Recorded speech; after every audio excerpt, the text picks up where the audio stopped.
কারো যদি মাইগ্রেনের ব্যথা হয় তাহলে আপনারা কি করবেন? মাইগ্রেনের ব্যথার জন্য দারুণ একটা ফর্মুলা আমি বলে দিচ্ছি, আপনারা বাড়িতে ইউজ করবেন, ইনশাল্লাহ কাজ হয়ে যাবে।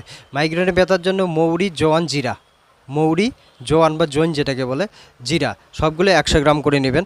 100 গ্রাম নেওয়ার পর সেটা কড়াইতে ভেজে নেবেন। কড়াইতে ভেজে নেওয়ার পর সেটা কী করবেন? পাউডার করবেন। পাউডার করে প্রতিদিন সকালে ও রাত্রে খালি পেটে খাওয়ার আধা ঘন্টা আগে 1 চামচ নিয়ে 1 কাপ উষ্ণ গরম জলের সাথে মিশে খান।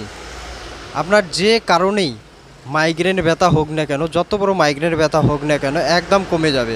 এটা হচ্ছে প্রেশার থেকেও যদি কারো হয় মাইগ্রেনের ব্যথা, হাই প্রেশার হচ্ছে, তো প্রেশারটাকেও কন্ট্রোলিং করবে। গ্যাস অ্যাসিডিটি থেকে যদি হয়, গ্যাস অ্যাসিডিটিও কন্ট্রোল করবে। এটা খুব একটা দারুণ জিনিস, আপনারা ব্যবহার করলে বুঝতে পারবেন। এটা আপনারা ব্যবহার করলেই এর আসল গুণটা বুঝতে পারবেন। আশা করি আপনারা ব্যবহার করবেন। আমার যদি ভিডিও ভালো লাগে, লাইক, কমেন্ট, শেয়ার করে